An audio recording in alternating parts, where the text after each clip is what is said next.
Well, good morning. My name is Jason Williams. I'm the Assistant Director at the Society of Innovators at Purdue Northwest here in Northwest Indiana. This is a collaborative effort between the Society of Innovators and the Leadership Institute at Purdue Northwest. So we're excited this morning to hear from Luke Tanen. He's the Executive Director at Chicago Innovation. And, we're using these workshops to really learn about, the innovators, in this case, around the region and right next door in Chicago, what's happening there. Specifically, as far as the timeliness of this discussion, we're going to be talking about their new book that Luke and his team put together called Rising Together, the story of Chicago's innovation ecosystem, really sharing the story of their 20-year history and the story of the people, the organizations, the culture that led to this regional growth as told through the lens of those who lived it. Luke, it's a pleasure to hear from you and look forward to hearing about the story of Chicago innovation. Thank you all for being here this morning. I really appreciate it. I think what I'll do today is go through, I've got some slides here. It's only about 10.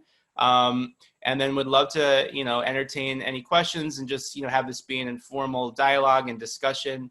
When I was chatting with Jason about this, there's kind of two, main lenses that we were talking about as it relates to, all of you and us. One is, Chicago innovation really is a regional effort, and most definitely Northwestern Indiana is a part of the same region. So there's a lot of things that we do that we would love for all of you to get engaged with. But at the same time, we'll be talking about an innovation ecosystem, and even within Northwestern Indiana is its own innovation ecosystem. So perhaps some of the things that we're doing can also be, initiatives or efforts that, it might make sense for you to undertake as well. So quick background, this is our 19th year. It started all very small as a one-night award ceremony. And the mission from the beginning was to shine a spotlight on the Chicago region as a hub of innovation and take it off of those places, Silicon Valley and the East Coast and the West Coast that, get all of the glory, and to really celebrate all the great things that are going on today. And it evolved a lot over time. It started with just that one event was about 75 people, but we had over 7,000 people come to all of our events this past year. So it's been this wonderful story of growth and of community, which I'll say a bit more about. So first, just to talk about what indeed is going on in the Chicago region. A lot of people in other parts of the country don't really know the true story. They'll hear what they hear in the media on a national level, the mix of the good and the bad. But we really want to talk about the great things that are happening, because positivity can be a very powerful magnet and attractor for more talent, more investment, more companies into our region and to stay in our region. So some things about the Chicago area, it's an incredibly diversified economy. I love this stat that says its GDP would make it the 21st largest in the world. I feel like everyone's GDP is in crazy flux these days, so who knows what that number is right now. But the point being, there's a lot going on. But it's there's this great breadth of innovation, and so you probably see this in your own lives and worlds and companies. But Chicago area is not just high tech, it's not just manufacturing, it's not just finance, it's not just healthcare, but it's all of these things intermixed. And we argue that that's a key reason why there is a lot of innovation going on, is this cross-pollination and cross-interaction of people from different walks of life and industries. At the same time, you've got a strong corporate sector, number one in corporate relocations in the past 6 years, and you have this rising startup community. And that's been a huge shift in the last 20 years, even in the last 10 years. When I got my MBA at Northwestern's Kellogg School of Management, which I had started in 2009, the most popular concentration for students was in marketing and consulting. And by the time I left in 2014, it was entrepreneurship. So there's this great interest in starting companies and doing new things. And then also this very active community of investors. So a feather in Chicago's cap is that it's actually number one in VC returns at 10 times or more. So Chicago hits a lot of grand slams in terms of really big returns for really big ideas. And we would argue it's because there's really sound business models. It's not a lot of dog walking apps that are being created in Chicago. It's a lot of real businesses producing real revenue, solving real problems that others are experiencing. So where we play in this whole ecosystem, our mission is to empower Chicago's innovators by educating, connecting, and celebrating innovators of all types. And our vision is to really also ensure that innovation is for everyone. So it's a very inclusive definition of innovation, making sure we're involving all kinds of people from all neighborhoods. As I mentioned, over 7,000 people came to our events, a community now of over 32,000 people. It started with just two, Tom Kuczmarski and Dan Miller, who started this back in 2002. And then I joined in 2009 to be the first full-time executive director. And we do a lot of things these days. So one is that we do the Chicago Innovation Awards, which, by the way, any company within Northwest Indiana can certainly apply for. Nominations open on May 1st, so really right around the corner. We've had over 300 winners, 98% are still in business, $90 billion in exit value between 46 acquisitions. Last year's nominees, immense amount of jobs being created, over 10,000, new patents being filed, new revenues being created. It's really, it's innovators that are at the heart of economic growth in any region, especially Chicago.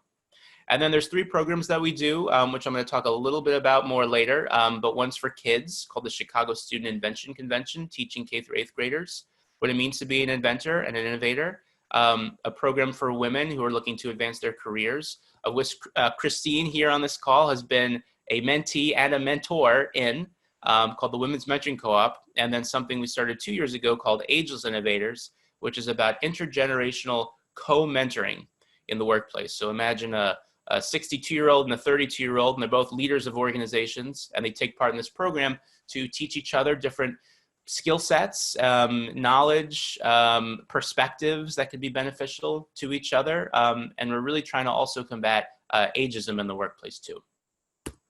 So that's kind of a good overview of our events, awards and programs. We certainly can't do all of this alone. So collaboration is at the heart of innovation. And I think now, given what's going on with COVID-19, relying on your partners is probably more important than ever before. We just had a board meeting yesterday. We usually get about 25 of our 45 board members to attend one of our meetings. We, of course, did it virtually yesterday, and we had 41 out of 45. So I think there really actually is this desire to help each other, which is great because we all really need a lot of help these days.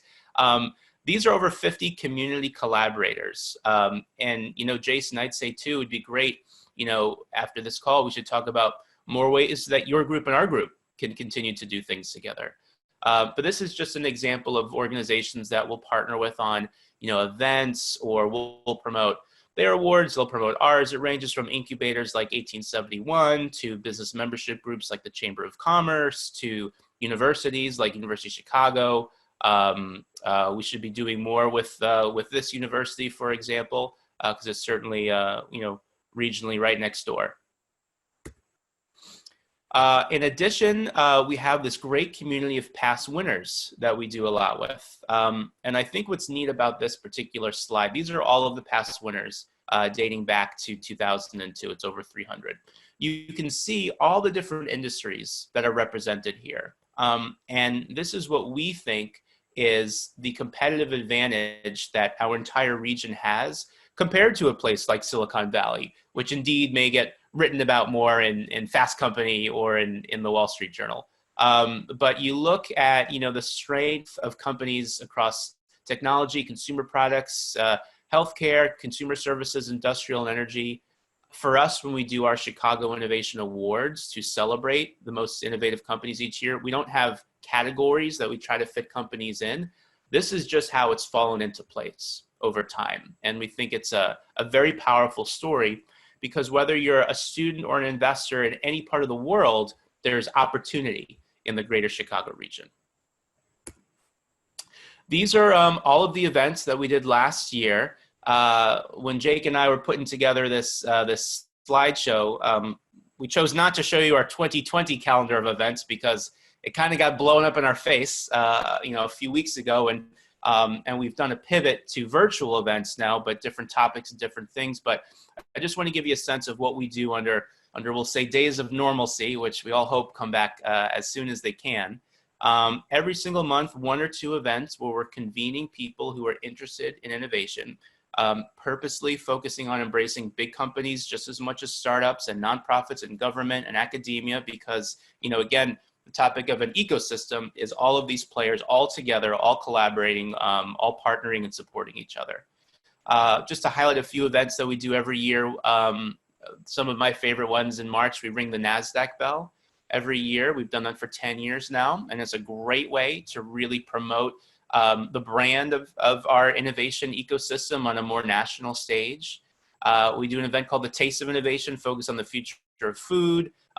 Celebrating women in innovation is probably one of the most powerful, uplifting nights of the year that we put on, and it's just to celebrate amazing things that amazing women are doing in terms of starting and leading companies.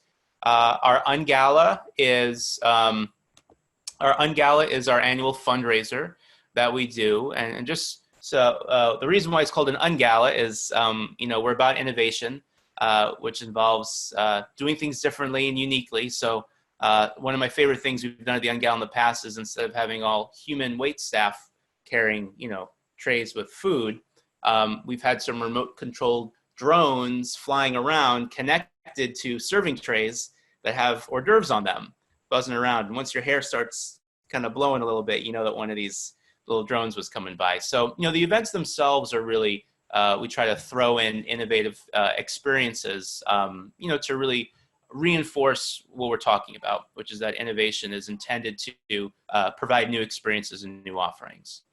And then the biggest event we do is in October, the Chicago Innovation Awards, and that's where we celebrate the 25 most innovative new products and new services each year, and folks like the mayor and governor and others come and attend and speak about the importance of innovation on growing our regional economy. Okay. Oops, trying to advance the next slide here, which seems to, there we go. Okay. We also do different programs that I just wanted to highlight. The Chicago Student Invention Convention, for me, is a very exciting one, because these are the future innovators of our region. We had 5,000 K through 8th grade students who took part in this program. Another reason why I get excited about it is because when I was 10 years old, I participated in the Connecticut Student Invention Convention. And I wanted to be a Major League Baseball pitcher at the time. Here I am talking to all of you fine folks, so you can see how that turned out. Obviously, I didn't go into baseball, probably better off in the end. But my invention was a baseball that had painted fingerprints on the ball that taught you how to throw certain pitches, because where your fingers are on the seams determines a curveball, a fastball, etc. And to me, it was one of the more memorable experiences that I had in elementary school. I really cannot tell you what I learned otherwise from my 5th grade year, but I can tell you all about my invention convention project. So it's something that kids really get excited about, because they are solving a problem that's in their own lives, or it's in grandma's life, or it's in their pet turtle's life. It's something that is meaningful and personal, and it walks them through the entire innovation invention process, which includes problem solving, it includes testing solutions, it includes getting feedback from others, it includes lots of failures and kids knowing that that's okay, and that's part of the process, and then ultimately creating a prototype in the end. And then I mentioned a little bit about Ageless Innovators, what we're doing to bring people from different generations together. The Women's Mentoring Co-op, we now have over 450 amazing women who have been a part of this community. And I think that topic of community is really applicable to lots of the things that we do, not just with the Women's Mentoring Co-op, but within Ageless Innovators or within other innovators that we work with. Chicago Innovation Ecosystem Tours is something we started recently, and that's more for organizations outside of the Chicago region who want to find ways to plug in to all of the things that are going on and to learn about what's happening, learn about what incubators are doing, or learn about what the VC community is doing. And so we've taken companies from Mexico and from other places, literally putting them on a bus and driving them around the city and having different people give talks, all tailored towards what it is that they're interested in learning about. And then the last program we do called Corporate Startup Matchmaking is, this is 6 years ago, a need we identified was that the corporate community had a desire to connect with startups, but didn't exactly know where to go, where to look, what startups are on the rise, which ones they should trust. And then the startup community, we were hearing things like, oh, we've got a great new product. If only we can get Walgreens to answer our damn phone calls. And as you know, it's pretty hard to get the attention of a big corporation when you're relatively unknown. And so we act as this go-between matchmaker, if you will, to bring startups to the doorsteps of big corporations, startups that have products, services, and technologies that can help them. So this leads to this book that we just published, which, Jason, thank you for having a copy. I've got one by my nightstand as well. And I know Christine showed a copy on a Zoom call we were at the other day too. We wrote this, me and Jake Sherman here, Tom Kuczmarski, Paul Kitty, and Avery Stonefish all wrote this collaboratively together.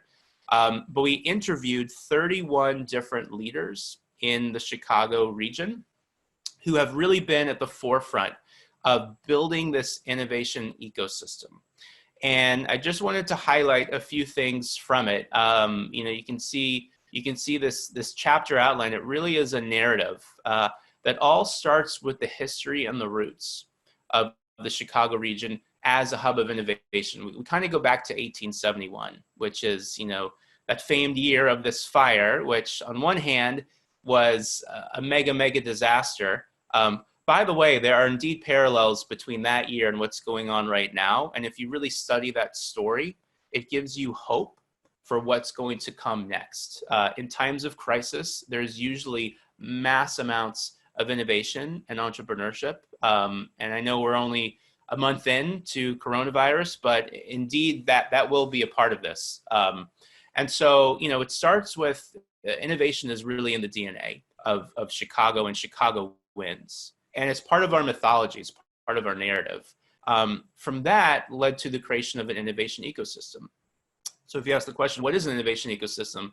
The way we define it is that it's an interplay of 6 key pillars. So it's big corporations, it's startups, it's the nonprofit community, it's government, it's academia, universities, professors, researchers, students, everyone in that whole world. And then it's the community of investors. And it's all of those entities really knowing about each other, working together, collaborating, solving problems with and for each other, that really creates a vibrant innovation ecosystem. How it's evolved in Chicago, if you look 20 years, Chicago was largely a large corporate town. It's now transitioned to one where obviously there's still a lot of large corporations here, but they are much more embracing of entrepreneurs and entrepreneurship. And it is easier than ever before to start a company and scale a company and truthfully, in just a matter of years, reach a valuation equivalent to a big corporation that's been around for 85 years. So it's an amazing, rapidly moving time. The secret sauce, we contend, is indeed collaboration, and it's part of the ethos of Chicago. And what we learned in interviewing these 31 different leaders is that the collaboration really stems from one thing, and those are the values of Chicagoans. And that's our chapter 5, the Chicago way. So I just wanted to highlight these values that we identified. By the way, just to scroll down here, you can see this is Sam Yagan. He is not a robot from Westworld. I know that's what he looks like in this photo. He's a real person. He's an amazing entrepreneur. He actually started and sold his first company for $20 million when he was still in college. It was called OkCupid. Or no, I'm sorry, back then it was SparkNotes, which he sold to Barnes & Noble. He then founded OkCupid, which he sold to Match.com at the ripe age of 32. And now he's the CEO of ShopRunner. But I wanted to bring this up because, you know, these are the values which hopefully, you know, many of you see in your communities as well. There is indeed Midwestern values and Chicago values that are real, that enable collaboration to happen. The first is city pride. So we found that people are really passionate about Chicago, whether it's our sports, our food, our parks. You kind of have to have that passion to be fine with, you know, here we are, the second half of April. I'm looking out my window and I see snow everywhere. So there's got to be something that still pulls you in, that keeps you, loving the city. And a lot of people have that. Humility is an interesting key trait among a lot of the leaders that we interviewed. People, it's not universal, but there's a lot of leaders that really do check their egos at the door. And if you want to be collaborative, you have to have that trait. Inclusion comes down to largely, especially the tech community is really pushing the importance of inclusion within their own organizations. And you see all of these employee resource groups focus on different underserved segments of their employee base. Calculated risk taking. This was an interesting trait that the people we interviewed argued was both good and bad. If you look at a place like Silicon Valley, there's more moonshots. There's more Elon Musks out there who are trying radical things that have, mega successes and also mega failures. In Chicago, startup companies and the mindset of investors is a bit more pragmatic. We find that, the authors find that to indeed be a strength over more a greater risk tolerance, because it really ensures that entrepreneurs are focused on sound business models from the start of generating revenue early on. Altruism is all about giving back and paying it forward. A lot of entrepreneurs, these two in particular, after they started companies and sold companies and had their successes, they do a lot to mentor others, to be philanthropic and support organizations like ours that are doing things to help entrepreneurship thrive in Chicago. Grit is this trait of just being a real hard worker. If you go back to the origins of Chicago, it's a city built by immigrants and just really hardworking people. And that trait of grit and just rolling up your sleeves and just getting it done is still indeed a trait that we see locally. And then lastly is openness. Chicago is, Mayor Emanuel made a big point of pride, saying it's a sanctuary city. It is a city that is very open to lots of kinds of people, and arguably on paper, it's one of the most diverse cities in the country. And that's critical because good ideas come from everywhere. They come from India and Africa and Europe and North and South America. And so you need to have a culture that is open and embracing to newcomers if you're going to grow and thrive. So that just highlights a bit more this chapter here, the values inherent. And then other things that we learned, just to go through this quickly, there was about 50 individuals that played outsized roles.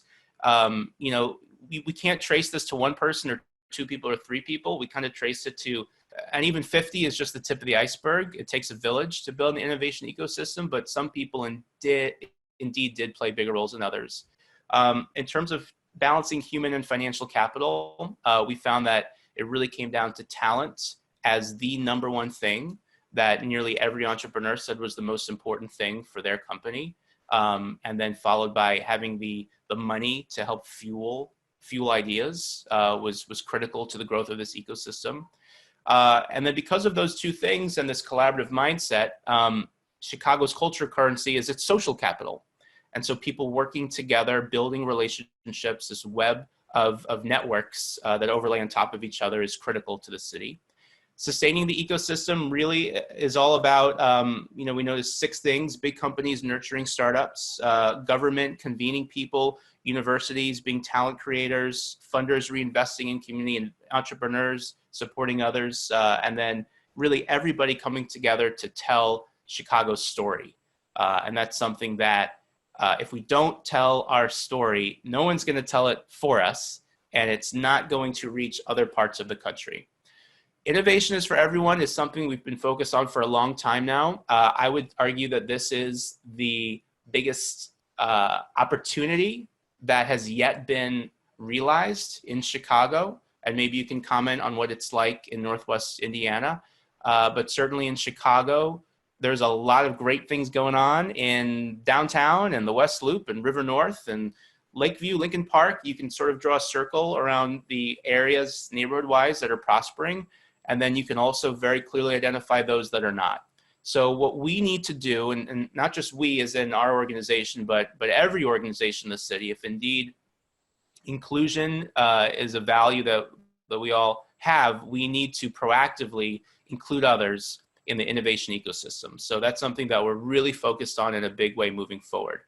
And then lastly, our vision for all of this is if everyone can focus on a lot of these values, a lot of these traits, this whole notion that Chicago can ascend to a higher level can ultimately be realized. Lastly, I just want to end here, and then we can open it up to questions. There's a variety of ways that we would love for you all to get involved with our organization and community. But I would also think about how these types of things that we do, how that might be applicable to the Society of Innovators, initiatives that you might want to start involving people. So you can nominate for our awards on May 1st, attend any of our events. There's a way to become a member of Chicago Innovation. It's $300 annually, and you get tickets to all of our events and then are involved in other things. You can be a sponsor of our programs, Women's Mentoring Co-op, Chicago Student Invention Convention, Ageless Innovators. If you work at a big company or know of one, we can obviously help connect with you with startups that would be relevant to things you're looking at. Purchase a copy of the book. That's every book is another $22 into our bank account, which, you know, any funding we can achieve these days is helpful. And then, you know, lastly, really just, you know, connect with us, join our mailing list. This community has grown literally one person at a time. And we love finding ways to build relationships with individuals who are passionate about innovation, entrepreneurship, and seeing our broader community continue to grow and thrive. Luke, thank you so much. Appreciate you carving out your time to share with us, and obviously, you know, your team's working out